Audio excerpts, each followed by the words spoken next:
Brandon, really awesome fundraiser that involves Muskoka of all places. What a wonderful concept to have, a bit of a fundraiser for the Cancer Society.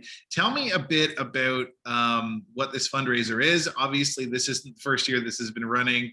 What's the That's right. history been like with this? So yeah, so this is a bike ride for the Princess Margaret Cancer Foundation, and we're actually going into our fifth year in the Muskokas, and over our 5 years. So this is going to be the fifth year. We've raised over $1 million in support of cancer research at the Princess Margaret's, which is one of the world's top 5 cancer research centers. And what a beautiful setting. This is targeting a new community of riders for us, people who they're spending their summers up in the Muskokas, as well as people who live and are riding in the Muskokas. And we couldn't ask for a better backdrop for the journey that these participants are going on.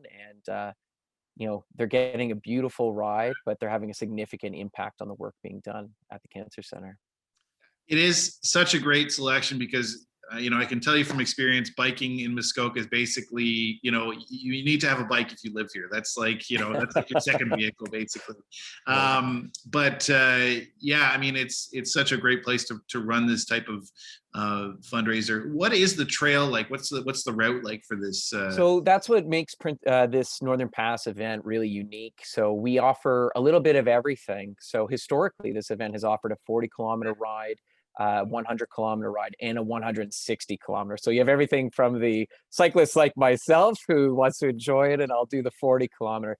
But then you have some really serious cyclists, and for them, we really try to put together a challenging route that they're going to want to come back and ride in every year.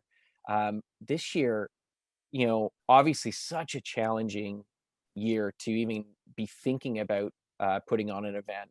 And the event's this August, 7th and 8th. But, it's usually a one-day event, but because of the outpouring of support, we actually created a new route. So we sold out of our road routes within a week of opening registration this past January. And so we created a new gravel ride.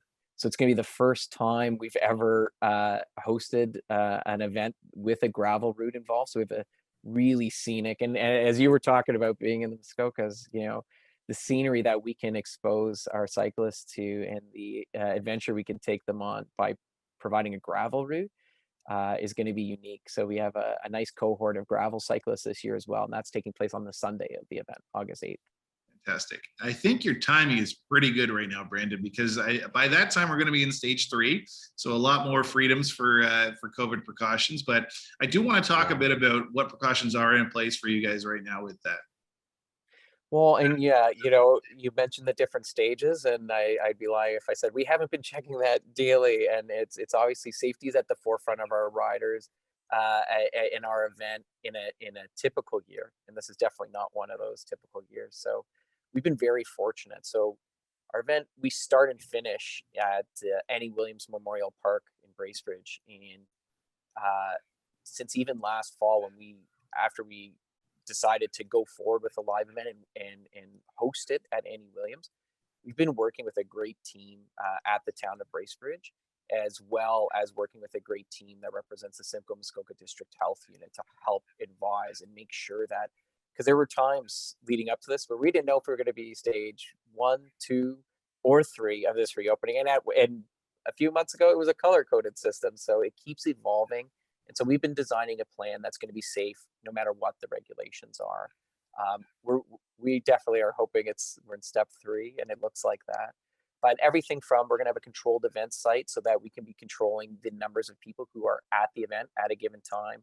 Our riders are going to be broken up into cohorts so that we can track the different routes and different riders who are coming in, and it's not everybody converging on the park all at once. And then some simple things. Masks are going to be worn within the event site, not when they're on their bikes. And the things you would expect, controlled pit stops and stations where things are consistently being wiped down, disinfected.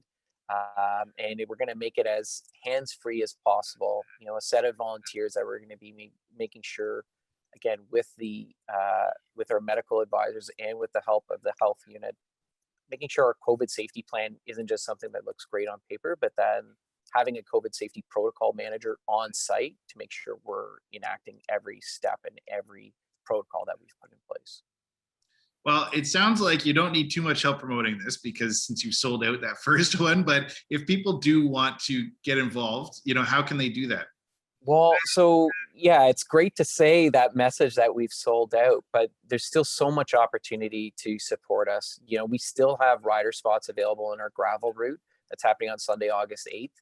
And we've opened it up. We have a great, amazing group of riders who are participating with us virtually. This is something, again, that people sometimes would be, traveling from out of province or even out of state to come participate in.